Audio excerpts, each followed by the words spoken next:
Olá, seja muito bem-vindo ao nosso podcast aqui da IPB Jaru. Eu sou Natália Dias e serei a entrevistadora dessa edição. Na edição de hoje, vamos abordar sobre o Ministério de Louvor. E para esse assunto tão importante dentro da igreja, vamos entrevistar o nosso secretário de Música Sinodal e líder do Ministério de Louvor da IPG Leade em Porto Velho, Breno Tenório. Breno, seja muito bem-vindo ao nosso momento de hoje. Agradecemos por ter aceitado o convite. E já, para darmos uma pré-introdução, queremos te conhecer. Fique à vontade para se apresentar. Prazer estar aqui com vocês. Desculpa, eu vou estar meio que tossindo agora, mas que eu Tudo tô bem? meio ruim da garganta. Mas é um prazer estar com vocês.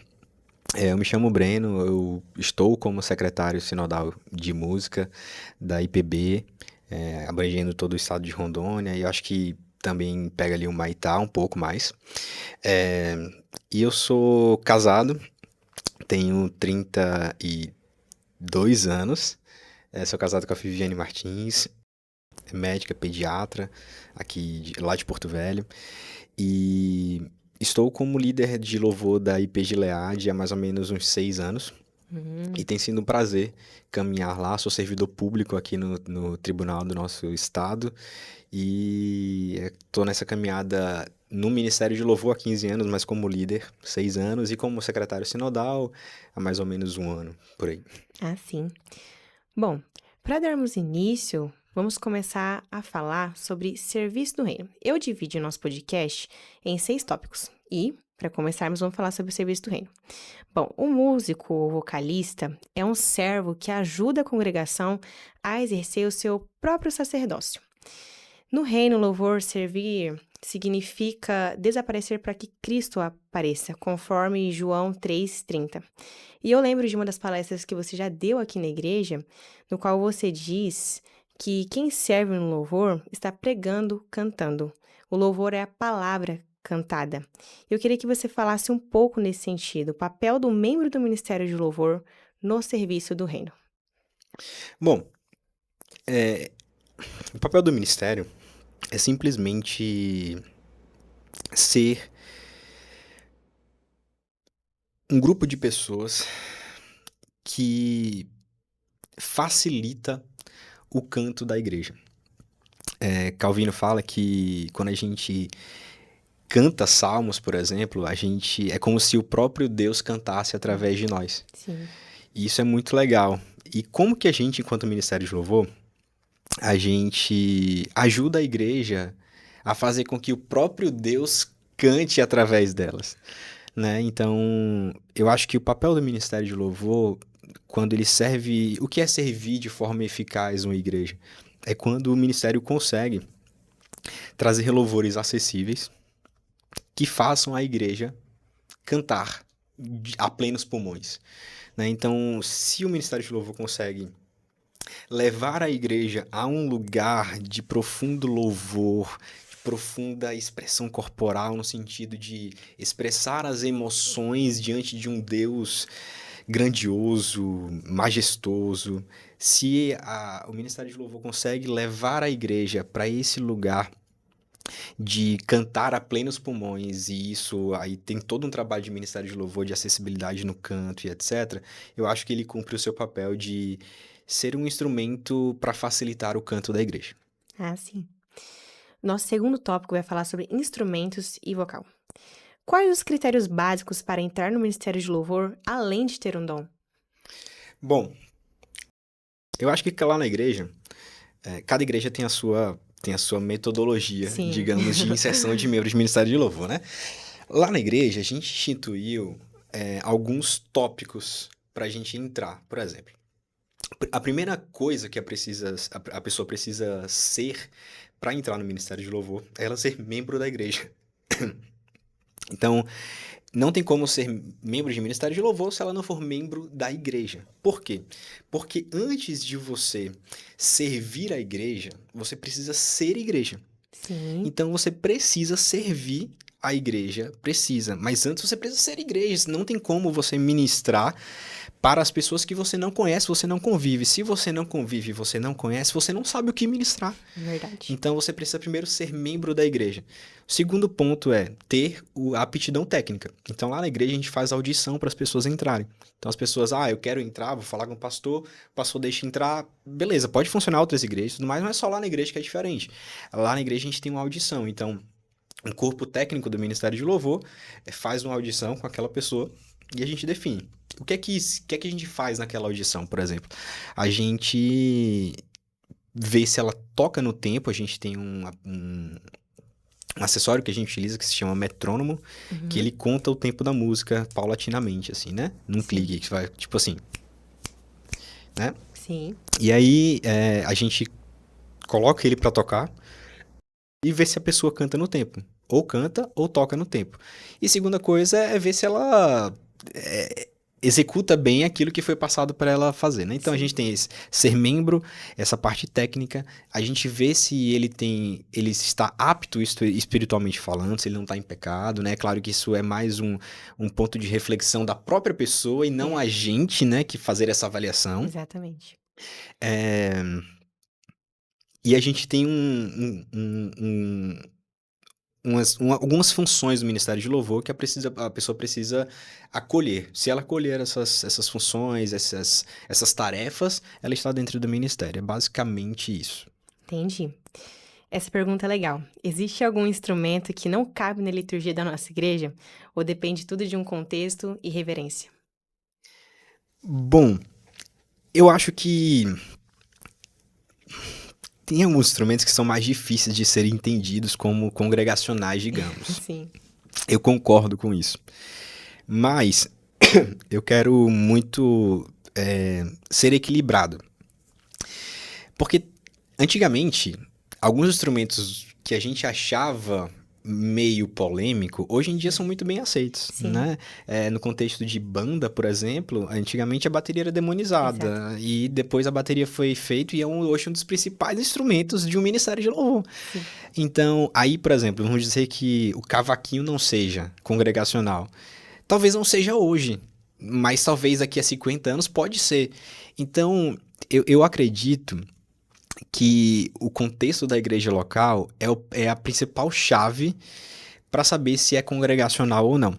Mas eu confesso que eu tenho dificuldade, por exemplo, com o cavaquinho, eu tenho dificuldade com alguns outros instrumentos, por exemplo, pandeiro. Acho É que bem o ukulele legal. também. Pois Depende da música pois pra ser é. usado.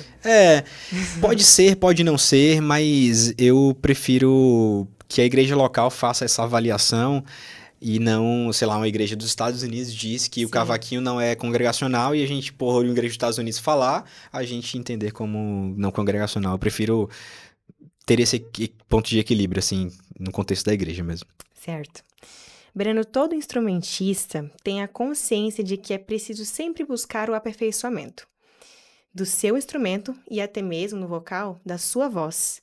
A questão é se sensibilizar para que isso aconteça.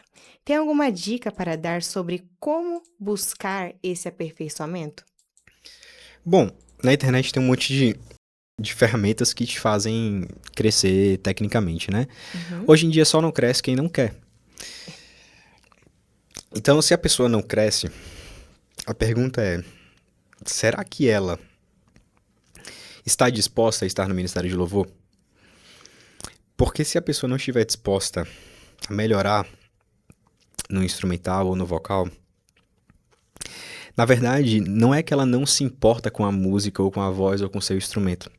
Na verdade, ela está não dando a devida importância ao evangelho.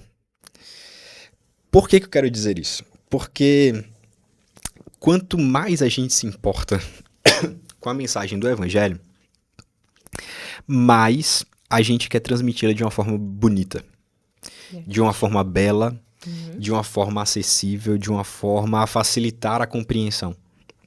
E todas as vezes que a gente desafina, todas as vezes que a gente erra uma nota, a gente atrapalha a comunicabilidade do evangelho. Então, quando a pessoa não se esforça para melhorar, na verdade, ela não está se importando com o evangelho. Porque ela não está querendo comunicar o evangelho de uma forma bonita. E uma pessoa que não está se importando com a comunicabilidade do evangelho, porque o nosso papel no Ministério de Louvor é comunicar o evangelho por meio da música. Então, se você não está querendo comunicar de uma forma bonita, será que esse é o seu ministério de fato? É um ponto a ser refletido. Verdade. O papel do vocal. O grupo deve cantar para a igreja ou com a igreja? Antigamente, antes da Reforma Protestante, a Igreja Católica ela tinha os cantos gregorianos. Os corais lá daquela época, eles tinham muito esse estilo, que é o canto gregoriano, que é como se fosse um canto melismático. O que seria um canto melismático? É quando você faz a vogal, e na vogal você faz variações de notas, como se fosse, eu não vou saber fazer porque eu tô meio tossindo, mas é como se fosse como se fosse uma transição nas escalas de uma vogal só. Isso é muito difícil de ser executado pela igreja. Sim. Pelas pessoas que são tecnicamente capazes, beleza, tranquilo. Mas nem toda igreja sabe fazer isso. Então, a Igreja Católica, antes da Reforma, as pessoas iam para assistir, para contemplar.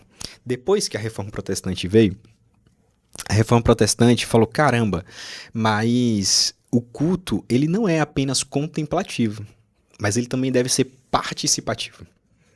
E dentre as reformas que fizeram da Reforma Protestante, foi a acessibilidade no canto. Então, eles colocaram o tom da música mais acessível, então é sempre dentro de uma escala de extensão. Além do tom, eles tiraram os corais, os corais, por exemplo, que faziam esses cantos mais difíceis, para que a comunidade que estava assistindo pudesse ter condições de participar. Outra coisa foi a mudança da língua, né? Antigamente se cantava em latim e tudo mais, né? Então, o canto na língua deles, mais tradicional, né, deles, por exemplo, no português no Brasil, de cantar na própria língua, foi uma das coisas que a reforma trouxe, né? Então, assim, isso tudo gerou uma transformação na participação da igreja. Então, o que é que os reformadores fizeram? Eles falaram que eles queriam dar mais atenção não queriam dar mais atenção aos ouvidos dos fiéis, mas à boca dos fiéis. Então, para sair dessa questão de que nós apenas ouvimos e absorvemos, mas também nós respondemos através do nosso canto. Então, cantar para a igreja ou com a igreja? Na minha opinião, com a igreja. Porque não faz sentido o Ministério de Louvor estar se apresentando. Sim. Então, como o louvor é comunitário e a participação deve ser comunitária, precisa haver uma resposta da igreja. E a resposta da igreja precisa ser cantar junto com o ministério. O objetivo é levar a igreja em adoração. É. Bom, e para encerrar o nosso segundo tópico, como identificar se o desejo de cantar ou tocar é um chamado para o reino ou apenas uma busca de realização pessoal, até mesmo quando já se faz parte do ministério de louvor? Caramba, essa pergunta é... Bom, eu acredito que o diferencial é o tanto que você se sacrifica e o tanto que você está disposto a fazer sem precisar de algum reconhecimento. Você pode repetir a pergunta, porque eu gostei de um termo ali. Repete a pergunta, por favor. Como identificar se o desejo de cantar ou tocar é um chamado para o reino ou apenas uma busca de realização pessoal, até mesmo quando já se faz parte do ministério de louvor? Então, o primeiro ponto é esse. Quando você entrou no ministério, você tem se sacrificado para continuar no ministério, executando um bom serviço e sendo bênção e frutificando para a sua igreja local? Porque senão, muitas pessoas sobem ali no palco da igreja e elas vão cantar porque elas estão carentes emocionalmente. E às vezes elas se sacrificam, se sacrificam, se sacrificam, e um dos termômetros para dizer se a pessoa está de fato com o coração de servo e não com o coração emocionalmente carente é ela passar um ano cantando, ninguém falar nada para ela, nenhum elogio para ela, e ela continuar servindo com a mesma intensidade, com o mesmo brilho nos olhos e com o mesmo temor. Sim. O segundo ponto é, não adianta você gostar de cantar, você tem que saber cantar, Uhum. porque senão a gente coloca qualquer pessoa no Ministério de Louvor.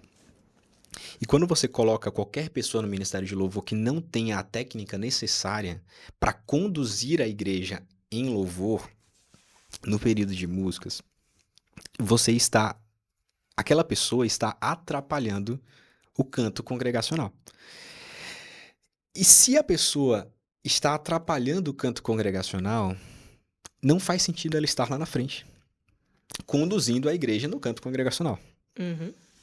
Então, o ponto é, nós não podemos, nós temos que ter um equilíbrio, na verdade, entre acolher o tecnicamente inferior, sabendo que ele pode ser um potencial para sabendo que a entrada no Ministério de Louvor pode ser frutífero para a vida dele, para que ele possa crescer tecnicamente, mas a gente também precisa ter cuidado em quem a gente vai escolher para entrar no Ministério de Louvor, Sim. porque senão a gente pode dar um tiro no pé e isso acabar atrapalhando o relacionamento interpessoal do ministério. A gente, quando uma Verdade. pessoa que tecnicamente não está preparado para estar no Ministério de Louvor, se a pessoa está lá na frente conduzindo a igreja no louvor, e ela conduz de uma maneira ruim, ela está sendo exposta. A igreja começa a falar dela, ela fica envergonhada e gera uma situação constrangedora para ela dentro do ministério, para a igreja. Então, quando a gente não coloca pessoas tecnicamente bem preparadas, a gente está dizendo para a igreja, a gente está cuidando de vocês, cuidando dessa pessoa, Uhum. né, para que essa pessoa não gere um problema no canto congregacional da igreja. Entendi. Bom, partindo para o terceiro tópico, vamos falar sobre repertório. Quais os critérios teológicos devem ser usados para filtrar músicas antes de inseri-las no repertório, para ser de acordo com a doutrina bíblica e não conduzir a igreja a erros teológicos através das letras? Beleza. Calvino, no seu prefácio do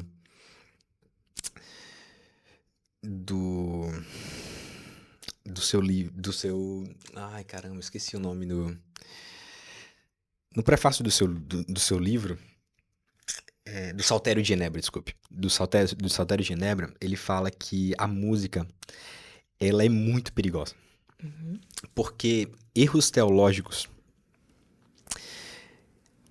aliados a uma música bem tocada pode gerar um grande estrago na vida da comunidade. Porque a música, ela é lembrada todos os dias na semana quando ela foi extremamente tocada ali no culto à noite. Ela pode ser lembrada durante toda a semana da vida da igreja local.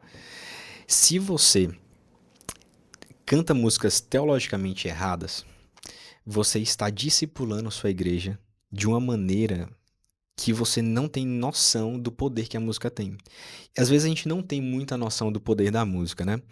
Mas é só a gente ter noção de que a gente lembra de músicas que a gente cantava com 5 anos de idade, e a gente lembra até os 31 anos, e se essa música for tocada uma vez, quando a gente tivesse, sei lá, 10 anos de idade, e a música for tocada uma vez quando a gente tivesse essa idade, e depois quando ela for tocada quando a gente tiver 33 anos, por exemplo, a gente vai lembrar dessa música, a letra da música. Porque a música, ela tem um poder pedagógico incrível, incrível. Tanto que em provas de concurso, em cursinhos, por exemplo, professores de matemática, professores e tudo mais, geralmente eles fazem uma música para poder as pessoas, os alunos decorarem. Porque a música, ela tem esse poder de fixação de conceitos, um poder enorme. Então, a igreja, ela precisa ter muito cuidado quando uma música é inserida no seu repertório, porque isso vai discipular a igreja. Então, o que é que a gente precisa levar em consideração quando a gente vai inserir músicas na igreja. Primeiro, precisa ser uma música bíblica. Sim. Bom, a Assembleia de Deus, a, sei lá, a Universal, a Batista e várias outras denominações, a Presbiteriana, cada um tem a sua visão a respeito daquilo que é teologicamente sadio para a sua igreja local, né? Muito embora há um núcleo duro, digamos, central ali do evangelho, mas primeiro precisa ser uma teologia boa, e como estamos num ambiente presbiteriano, é uma doutrina reformada. Então, precisa ser uma doutrina reformada, precisa ser cristocêntrica, precisa ser uma música, serem músicas que elogiam a Deus, ou De fato, louvem, glorifiquem a Deus, né? Precisam ser músicas que você pensa, caramba, um senhor de 60 anos da minha comunidade, ele consegue cantar essa música. Sim. E uma pessoa de 20 anos consegue cantar também essa música, e essa música nem é tão chata porque é velha, e nem é tão não é tão chato porque é velha, e não é tão inovador assim que impossibilite uma pessoa de 65 anos cantar. Então, como fazer esse equilíbrio entre um repertório bíblico acessível para todas as faixas etárias e totalmente comunicador para a igreja local? Porque uma música que toca na minha igreja pode não ser tocada aqui. Mas por quê? Porque essa música não é bíblica? Não. Só porque o contexto daquela igreja local não faz sentido cantar aquela música. Ou as pessoas não conhecem aquela música, ou o estilo daquela música não cabe naquela igreja local. Então, o desafio de escolher o repertório é esse. É escolher a música bíblica, que fale com todas as faixas etárias e que seja fácil de ser cantada naquela igreja. Porque, por exemplo, a música que é cantada lá nos Estados Unidos, por exemplo, do Black lá, do Brooklyn e tudo mais, é uma música mais swingada e tudo mais. Eu não sei se a gente tem capacidade de cantar as músicas que eles cantam na mesma pegada que eles têm, na mesma melodia que eles têm, aqui na minha igreja local. Então, a música também precisa ter essa consideração do significado dela naquela igreja local. Entendi. Bom, quarto tópico: testemunho e vida cristã. O louvor termina quando o som desliga? Como se espera que um músico se porte fora das paredes da igreja? Isso é uma das coisas que eu acho muito importante, sabe? Porque eu lembro do texto de Mateus 18, versículos 6 e 7, que condena severamente quem causa escândalo aos fiéis, especialmente aos pequeninos na fé. E isso seria uma pedra de tropeço, porque no seu cotidiano não tem uma vida condizente com o ministério de louvor. O que você pode nos falar sobre isso? Bom, é fantástica. Essa pergunta é fantástica porque quando nós subimos lá para ministrar ao coração da nossa igreja, a nossa vida sobe junto com a nossa técnica, com a nossa boca, com as nossas mãos. E não tem como nós subirmos lá para ministrar se antes de nós subirmos, nós não ministramos aos outros. É verdade. Se eu não sou um exemplo de Jesus na vida da minha igreja local, eu não deveria ter o poder ou a possibilidade de ministrar a igreja. Porque se eu não ministro fora do palco, imagina lá no palco. Quando eu subo, a minha vida sobe junto. O meu testemunho sobe junto. E as pessoas são ministradas não apenas pelas letras que eu canto, mas por aquilo que eu represento na vida daquelas pessoas. É claro que o louvor é cristocêntrico e tudo mais, eu entendo isso, mas as pessoas que estão lá na frente podem atrapalhar a vida da igreja. Como você falou, podem ser uma pedra de tropeço. Uma pessoa que causa escândalos, que tem uma vida dúbia aqui na vida da rotina da igreja, ela não consegue ministrar ao coração das pessoas quando ela sobe. E as pessoas não dão o voto de confiança. Fulano de tal tá ministrando, eu não vou nem entrar nesse momento de louvor aqui, porque eu não me sinto confortável com fulano de tal ministrando, ou com fulano de tal ministrando, porque a vida daquela pessoa não é confiável. Se aquela pessoa não é confiável, eu não vou confiar naquilo que ela está ministrando ao meu coração. Então, é muito sensível a esse tema e é muito importante. Por isso que o seu testemunho, antes de subir, precisa ser condizente com aquilo que você está cantando, sabe? Sim, e como lidar com esse tipo de pessoa, ou até mesmo se a pessoa, ela é uma pedra de tropeço, como ela pode reconhecer isso na vida dela? Bom, se ela não reconhece, cabe ao líder do Ministério de Louvor, junto com o pastor, né? Primeiro, assim, claro, tem aquela, aquela abordagem que a Bíblia nos traz, né? Primeiro você fala, vê qual é a reação da pessoa, depois você traz mais um irmão. Eu acho que esse é o caminho que deve ser feito. Mas o ponto é, essa pessoa, se ela não mudar, se ela continuar sendo essa pedra de tropeço, ela precisa estar fora do Ministério de Louvor. Ela pode servir em vários lugares da igreja, pode servir, mas no Ministério de Louvor é bom que não... Na verdade, não é bom nem servir em outros lugares, né? Porque se você está sendo uma pedra de tropeço no Ministério de Louvor, você pode ser uma pedra de tropeço em vários outros ministérios, né? Infelizmente. Mas eu acho que é chamar para o arrependimento e cuidar e acolher e ver qual é a reação dela e tentar curar. Da mesma forma que você depois pode ser uma pedra de tropeço e você vai precisar desse cuidado, desse carinho e tudo mais, né? Certo. Penúltimo tópico, desafios e expectativa. Como manter a unidade do grupo quando surgem divergências sobre estilos musicais e escala de serviço? Bom, eu acho que não tem como esgotar esse assunto, para começar. Mas eu acho que um ponto é o líder ou a liderança de um ministério de louvor ou a liderança da igreja estabelecerem um norte. Esse norte pode não ser o mais correto, mas é o norte que foi estabelecido. Porque, por exemplo, lá na igreja, o estilo musical da minha igreja, por exemplo, passa muito por mim. Ah, Breno, mas a tua igreja é o teu estilo? Isso é correto? É claro que algumas músicas não são o meu estilo, porque eu acabo inserindo algumas músicas que não são o meu estilo, porque eu entendo que tá dentro desse guarda-chuva que vai ser abençoador para a vida da igreja local, essa diversidade, né? Mas muitas coisas acabam tendo o estilo do líder de louvor ou da liderança da igreja. Então,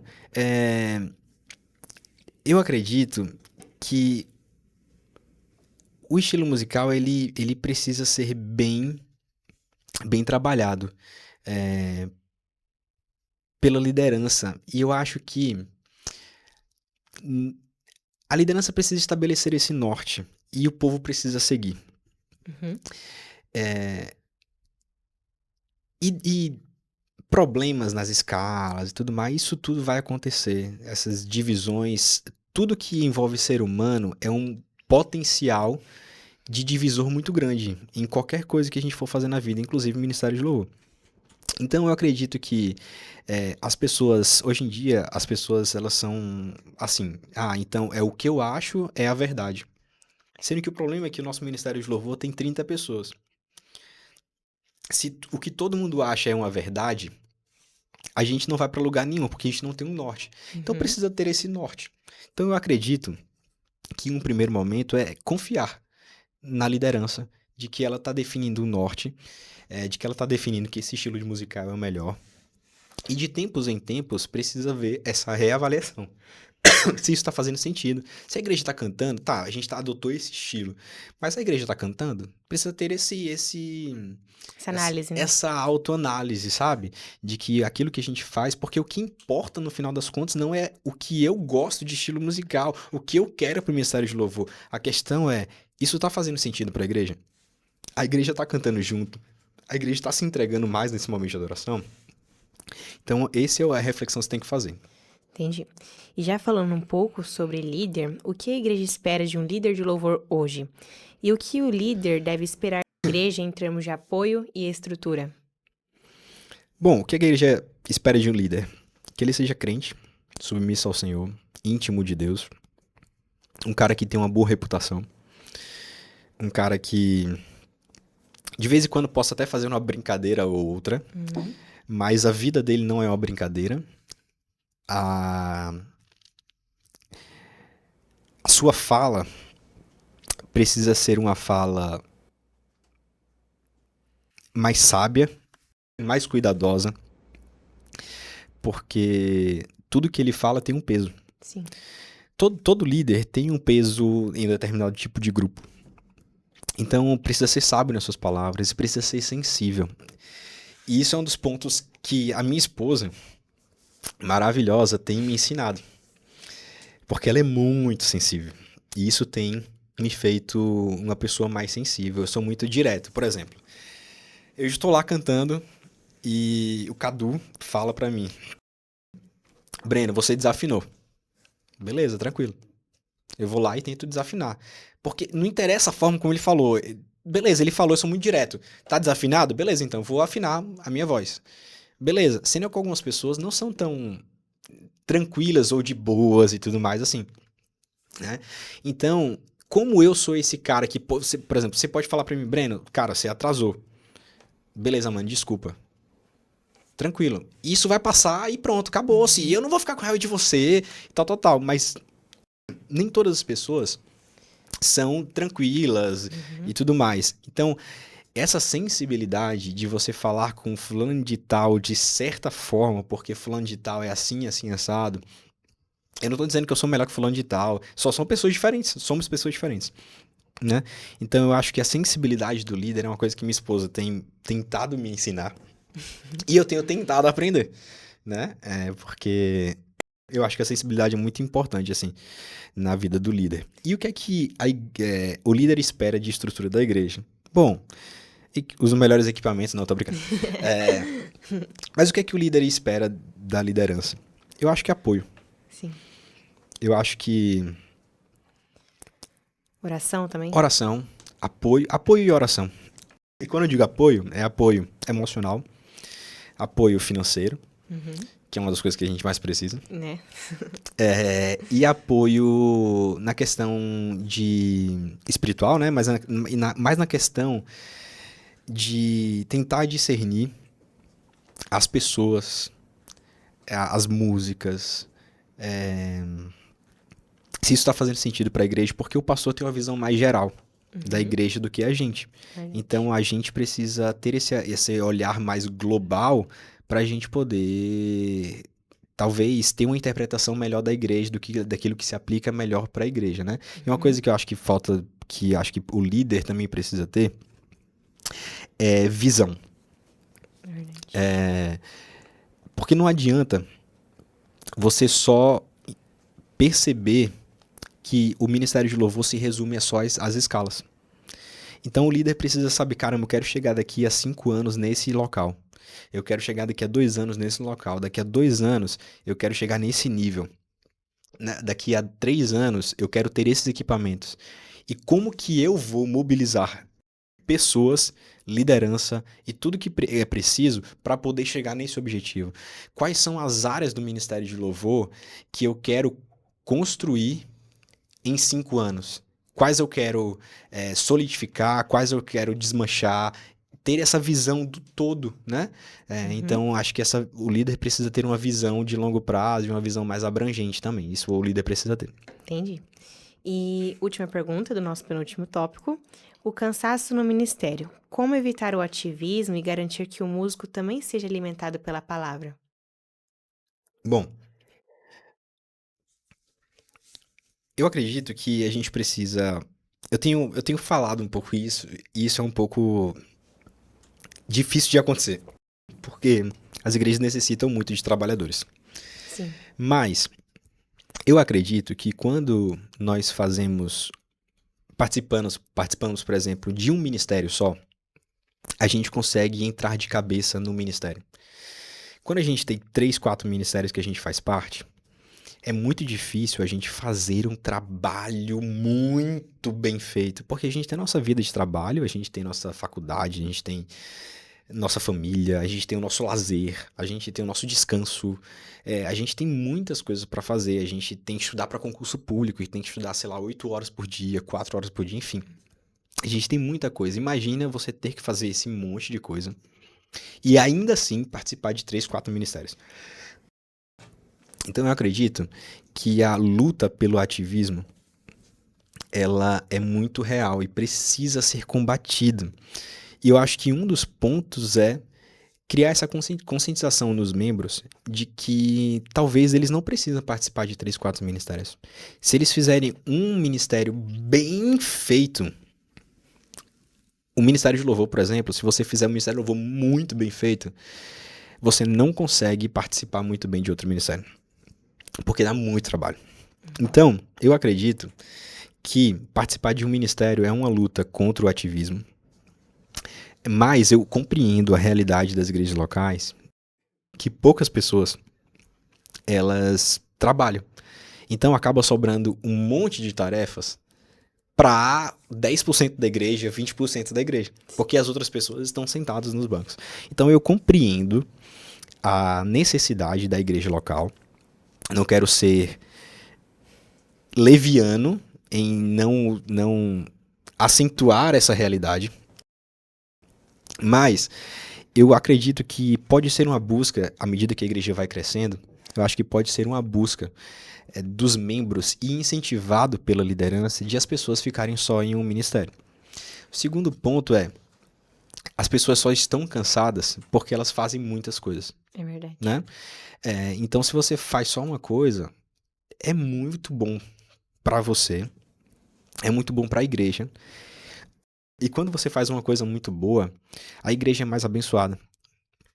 Então, eu acredito que essa luta pelo ativismo pode partir da conscientização dos pastores, mas eu compreendo que os pastores também têm poucos trabalhadores. Então, eu acho que a gente pode ter esse equilíbrio no final das contas. Assim, você pode só repetir de novo para eu abordar um outro tema? Como evitar o ativismo e garantir que o músico também seja alimentado pela palavra. Bom, então, aí, por esse excesso de ativismo, por esse excesso de ministério de louvor, por esse excesso de atividades, por exemplo, na igreja, as pessoas não têm tempo para se relacionar com Deus. Uhum. E aí, como que eu vou ministrar o coração das pessoas? Como que eu vou jorrar a minha vida na vida das pessoas se a minha vida não está sendo alimentada pela fonte da vida, que é Jesus? Verdade. Então, a gente serve a Deus, mas a Bíblia nos relata que no fim dos tempos, Deus vai falar bem assim pra gente. A gente vai falar pra Deus, Senhor, eu fiz isso, fiz aquilo, eu estava na escala 24 horas por dia, estava todo domingo lá na escala, só tinha eu cantando por vários domingos seguidos, por anos, eu fiz isso, eu fiz aquilo, eu me dediquei, eu tal. Mas ele vai falar assim, cara, mas eu não te conheço. Porque o que importa não é o que a gente faz pra Deus por si só, mas como a gente faz as coisas pra Deus e no que a gente está se tornando enquanto a gente faz o que faz pra Deus. Porque senão vira um ativismo religioso, mas não vira um ativismo com a submissão de Cristo. Vira um ativismo sem Deus. Porque se nós fazemos para Deus, mas nós não nos alimentamos de Deus, nós fazemos com a força dos nossos braços. Nós fazemos com a perspectiva humana. Nós fazemos sem nos alimentarmos de Deus. E quando nós não nos alimentamos de Deus, nós não jorraremos Deus nas vidas das pessoas. Então, por isso que eu tento lutar primeiro contra esse ativismo de fazer diversas coisas na igreja, porque isso tira um pouco do meu tempo. Se eu faço muita coisa, eu não tenho tempo de me relacionar com Deus. Como que eu vou me relacionar com Deus? Se de domingo após domingo eu tenho programação na igreja, eu tenho que pensar coisas da igreja, eu tenho que fazer. Mas a nossa vida não é fazer apenas. A nossa vida é criar um relacionamento com Deus. Também, e nesse relacionamento com Deus, impulsionado por esse relacionamento com Deus, nós fazemos o que fazemos. Mas lembre-se, o mais importante não é fazer por si só, é no que nós estamos nos tornando enquanto nós estamos fazendo para Deus. Excelente. E nosso último tópico, importância que a Bíblia dá sobre o louvor. Esse tópico é bem polêmico no louvor. Certo. Principalmente na IPB, que é a expressão corporal. Na nossa teologia reformada, o louvor não é apenas uma preparação para o sermão, mas um ato solene de adoração pactual. E enquanto eu estudava, eu lembrei de 1 Coríntios 14, capítulo 14, versículo 40, que diz: tudo, porém, seja feito com decência e ordem. E no versículo 26 desse mesmo capítulo, diz: seja tudo feito para edificação, ou seja, sem confusão emocional. E há igrejas que têm um louvor bem expressivo. Através disso, então, o que você tem a dizer sobre isso?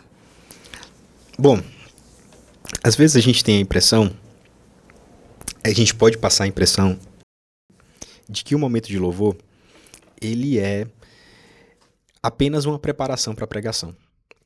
Ele não é um ato importante no culto. Sendo que quando nós vamos para a Bíblia, Efésios 5,19, a gente vê que dentro das reuniões do povo de Deus, existiam os cânticos. Então nós precisamos entender que o louvor e os cânticos, eles são um ponto muito, muito importante na vida da igreja local. Primeiro, pelo que eu falei, ele é muito importante no discipulado de uma igreja. Então, as músicas que são cantadas, elas cravam no nosso coração e elas ficam com a gente por anos. Então, a gente precisa entender que o louvor, ele é uma das principais ferramentas de discipulado na vida de uma igreja. Então, ele é um ato muito importante. 1/3 ou metade do nosso culto é música.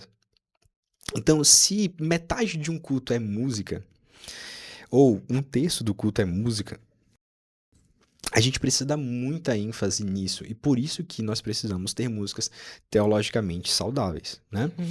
Mas a questão da expressão corporal é um ponto muito importante. Porque na IPB, às vezes a gente tem um perigo de misturar reverência com apatia espiritual, ou apatia corporal, ou falta de expressão corporal. Então, por exemplo, o que é ser reverente? É não ter expressão corporal. O que é ser zeloso? É não ter expressão corporal, é cantar sem nenhum sorriso sério, sem falar nada, sem se expressar de uma maneira muito expansiva.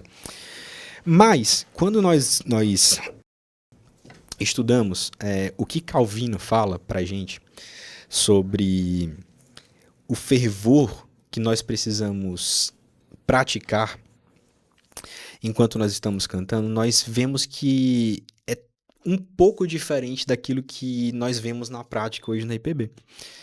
Calvino diz que o levantar das mãos e a genuflexão, que seria o ajoelhar-se, eles são ótimas ferramentas para demonstrar uma piedade genuína. E aí, piedade é no sentido da nossa fé ali, né? Então, o levantar das mãos e a genuflexão, eles são ferramentas que nos ajudam a expressar a grandeza do nosso Deus.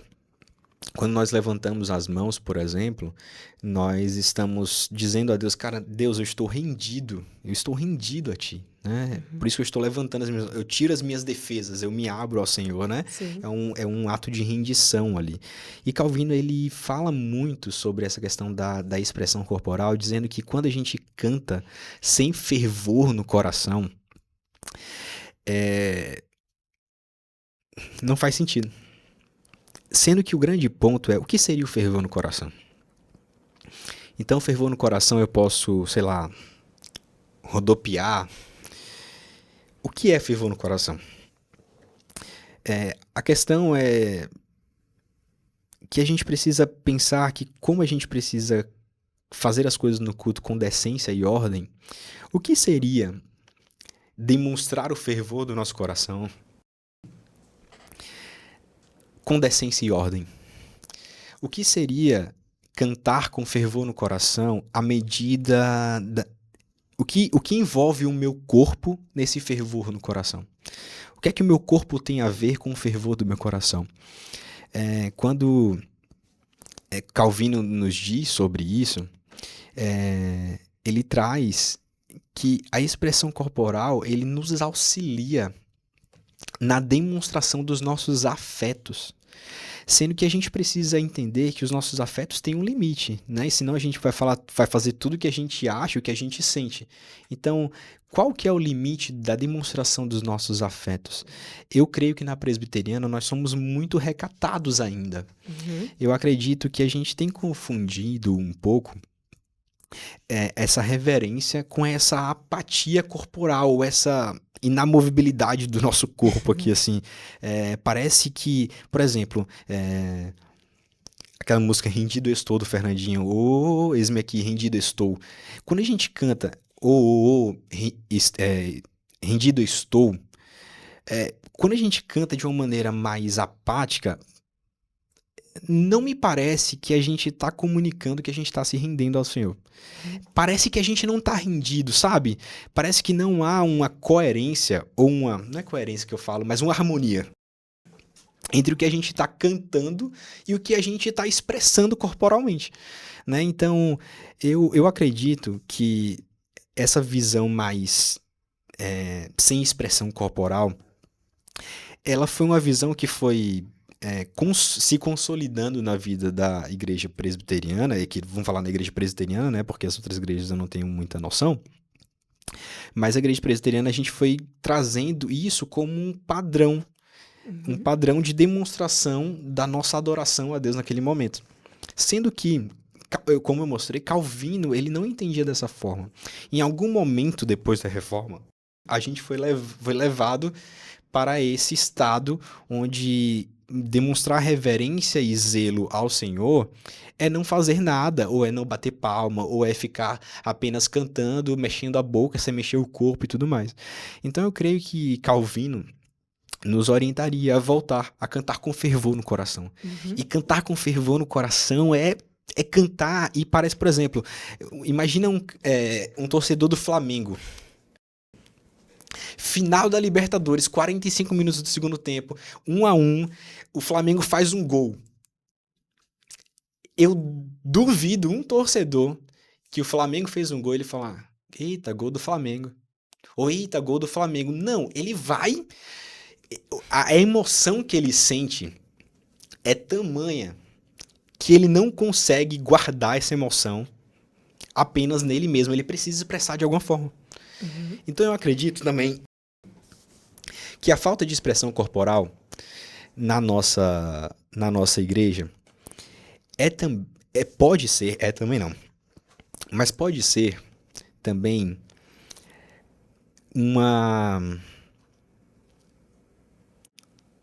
um sintoma de que a gente não está amando a Deus tanto assim.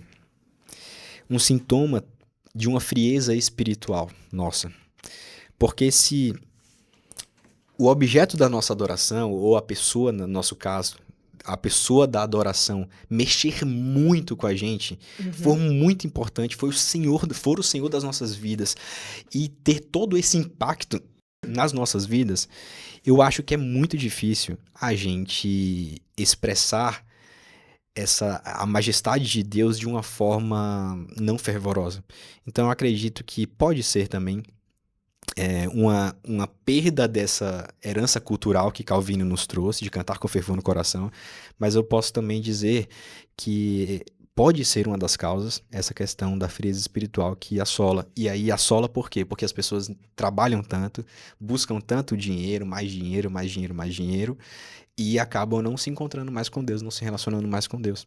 E quando a gente não se relaciona com Deus, a gente não alimenta Deus nas nossas vidas, e porque a gente não alimenta Deus nas nossas vidas, a gente trata Deus como se fosse qualquer um, e não como Senhor, e majestoso, santo, enfim, né? Então, também pode ser um sintoma da nossa ferida espiritual. E aí, só para finalizar, eu acho que uma das ferramentas que o pastor pode utilizar e a liderança pode utilizar no combate dessa apatia é trazer um pouquinho dessa história de Calvino, por exemplo, do que o Calvino fala sobre a demonstração dos nossos afetos enquanto cantamos, e também apresentar mais o Deus o Deus belo que a gente tem, o Deus santo que a gente tem, porque à medida que a gente se encanta, ou se apaixona, ou se depara com a santidade de Deus, os nossos olhos se abrem.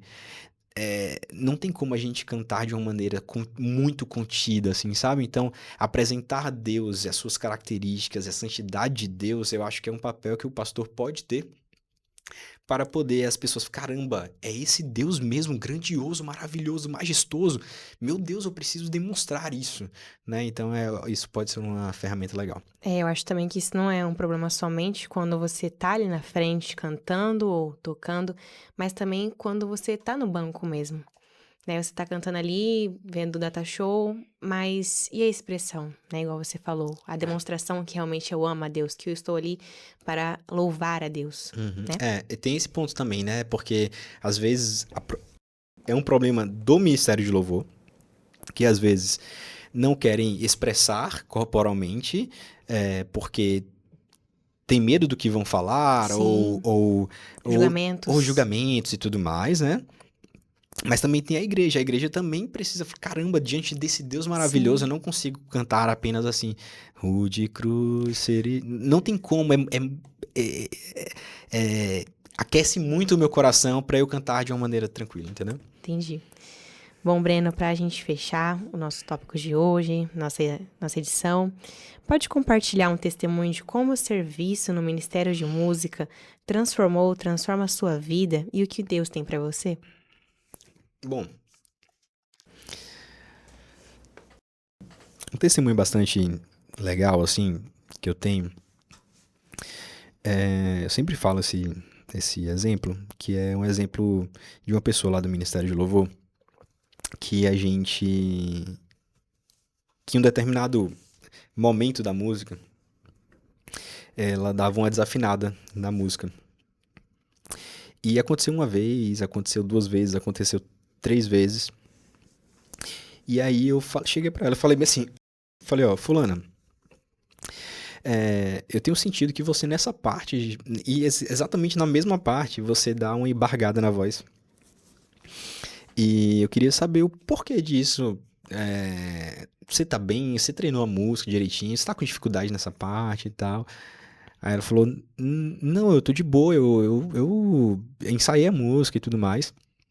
Mas, nessa parte que eu canto, eu lembro da minha avó que faleceu. E a minha voz embarga. E quando ela embarga, eu não consigo cantar afinado. Porque quando a gente quer chorar, a gente não consegue cantar afinado, né? Sim. Imagina se eu tivesse chegado pra ela e falado, pelo amor de Deus, já é a segunda e terceira vez que você desafina, você não ensaiou não? Pelo amor de Deus, cara, tem que ensaiar mais. Imagina se eu chego pra ela com essa ignorância ou com com essa forma mais direta. Nunca mais ela pisa no Ministério de Louvor, ela queria traumar da igreja, sai da igreja, ela queria traumar no Ministério de Louvor, nunca mais serve no Ministério de Louvor. Mas porque eu fui sensível naquele dia, eu fui sensível em perguntar pra ela o porquê daquilo, e ela me explicou com doçura e com um motivo muito justo, né? Eu pude entender que as pessoas, antes de nós cobrarmos uma performance daquela pessoa, nós precisamos compreendê-la como um todo. Porque as pessoas, elas não são o que elas fazem para o ministério, e nem para qualquer pessoa, e nem para Deus. As pessoas não são o que elas fazem, mas elas são o que Deus diz que elas são. Elas são filhas de Deus. Nós somos filhos de Deus. Então, uma coisa que eu sempre levo comigo como aprendizado é: eu não quero nunca tratar as pessoas pelo que elas podem fazer para mim, nem para a igreja. Mas eu quero Uhum. tratar as pessoas como elas são e como elas devem ser tratadas, e sem cobrar delas aquilo que nem Jesus cobrou delas. Então, na minha experiência enquanto líder, eu fico pensando muito em como que eu posso ser mais sensível às pessoas para que, enquanto eu sirvo com elas, eu possa ser uma bênção na vida delas. Uhum. Porque você pode servir a vida toda, porque você está na mesma igreja que a pessoa, e a vida toda você age, você não se sente confortável servindo com aquela pessoa. Porque ou talvez a pessoa foi desagradável com você, ou porque você deu uma palavra maldita. Você canta? Canta, né? Eu toco Você toca, na verdade. Você toca teclado, né? teclado. Tá. Mas, por exemplo, digamos que eu seja cantor, né? E participo do vocal lá da nossa igreja, né? A minha boca, ela precisa ser instrumento de bênção. E se ela for instrumento de maldição, eu estou sendo contraditório. Porque lá na frente eu subo e canto a palavra de Deus, então eu sou a minha boca é instrumento de bênção, mas quando eu estou lá no banco, a minha boca é instrumento de maldição. Ou da minha boca jorra água doce lá na frente, e aqui na vida real da igreja eu acabo jorrando água salgada. Então, um testemunho, um aprendizado que eu aprendi é ser sensível às pessoas Sim. e não machucar as pessoas com a minha boca, porque a minha boca é instrumento de bênção lá e precisa ser instrumento de bênção cá. Então, isso é uma coisa que me marcou bastante, assim. Sim, ensinar e admoestar em amor, né? Isso. Bom, Breno, agradecemos mais uma vez por você ter aceitado o convite. Pode ter certeza que foi muito proveitoso e edificador. E que Deus continue abençoando a sua vida, seu ministério, para a glória do Senhor Jesus. Amém. Obrigado. Bom, a você, ouvinte, que nos acompanhou nessa edição.